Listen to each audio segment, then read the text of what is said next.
Hello, and welcome back to another episode of Financial Fix with Sharnella.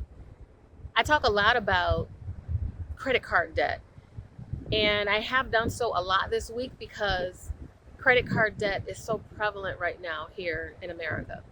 We use credit cards to purchase all those things that we can't afford. But what I want you to do, yeah, we just finished the 7-day challenge. Maybe some of you participated, some of you didn't. But what I want you to do is participate in this challenge for life. This is a lifelong challenge that I'm giving you, if you'll accept the invitation, to stop using credit cards irresponsibly. Because what you're doing is you're slowly eating away at your wealth. You're eating away at your financial future in a bad way. And if right now you're living on credit cards just to pay for the essentials that you need every month, food, fuel for your vehicle, maybe your utilities, other necessities, and you can't afford to purchase those things with cash or the income that you're bringing in, you have a real problem. You need to address it. The problem may be that maybe your budget isn't structured properly and you've gotten yourself so far in debt till you can't live your regular life. You can't pay your basic bills and handle your own basic expenses. Maybe you've bought a vehicle that's too expensive. Maybe you've bought a home that's too expensive. You're going to have to figure it out. You're going to have to figure out what it is you need to give up so that you can stop going into credit card debt, getting deeper into that credit card debt. You need to be healthy financially. And the only way you're going to do that is to reduce your expenses, even for some of the things that are necessities. Yes, you need a home, but do you need a $500,000 home? If you can't afford a $500,000 home, you should not be living in a $500,000 home. Yes, you need a reliable vehicle, but if you have a vehicle where you have a note that's too high to pay, then you need to find another reliable vehicle that's a little bit older that costs less.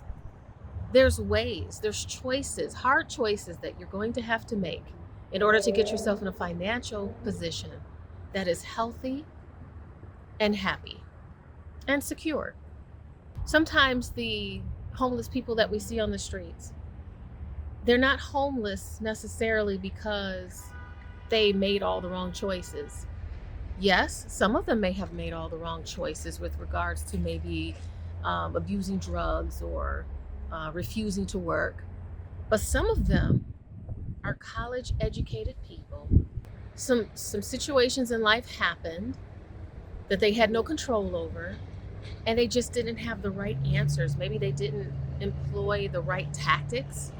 Maybe they didn't make the right decisions with regards to how to get themselves out of that position or predicament.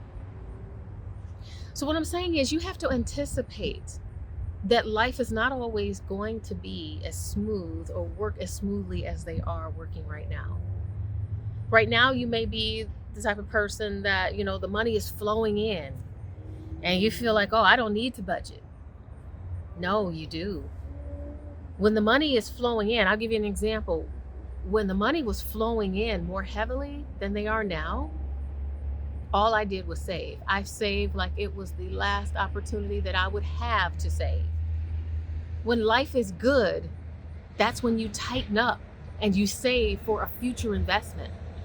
Because life may not always provide to you the same opportunities to grow your wealth as you are in that moment. We all have highs and lows. When you're up on that up curve, you need to be making the right moves. You need to be saving. You need to be looking at the next investment. And you're saving not just to keep the money in the bank necessarily, but you're saving so that when the right opportunity comes, you'll take advantage of it and you'll have money for it. Because not every opportunity can you borrow in order to realize that opportunity. Some opportunities, you got to have cash and you got to be ready to go just like that. So what I'm saying to you is, you're out here abusing these credit cards, buying any and everything that you want that you can't afford, Maybe some of it you can afford. Maybe you do pay your credit card off each month. But how much are you saving? How much are you putting towards your future? In my opinion, you should always set aside more money for your future, for your retirement, for investments, far more than you spend on frivolous items.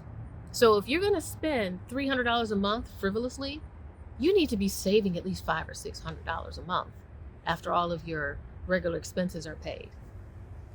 I want you to always think about the fact that life may not always be as sweet as they are today. So you're not living in fear, you're just being cautious and you're being smart, you're being wise. Because there's going to come a day when all of us get to a place where it's going to be difficult to make money. We're going to be in a place where it's difficult to achieve the financial status that we once had. Again, we all go through these highs and lows, and when you're on your low point, you'll wish that you had put some money away when you were at your peak. Because most of us were not born into wealth. Like myself, I was not born into wealth. So like me, you have to find a way to create your wealth, and when you do create it, you have to make sure that you maintain it and you don't abuse it. So if you're in a position now where you feel like it's hopeless and you feel as if there's no way for you to stop using your credit cards for your necessary purchases, we need to have a conversation. And we can start off first by you sending me an email and letting me know what your problem is. Let me know what you need help with.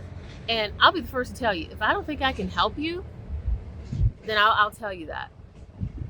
But if I truly believe that I have a solution to your problem, I am definitely going to speak with you and I'm going to help you. Because that's what I'm here for. That's why I started this channel. That's why I wrote my book, Help a Fool Spend His Money. And again, I think that's a book that a lot of people, even people who make six figures, where both yourself and your spouse make six figures, there's a lot of you out there who are abusing your six-figure income as if one day it may not cease to exist. So shoot me an email, Sharnella@sharnellaclark.com, if you need help and direction towards getting on a healthy financial path, regardless of your income level. Again, Sharnella@sharnellaclark.com. Shoot me an email and we will establish a day and time in which to have a conversation. But for now, thank you for watching Financial Fix with Sharnella, and I hope that you'll be watching my next episode. And if you like my content, please like and subscribe.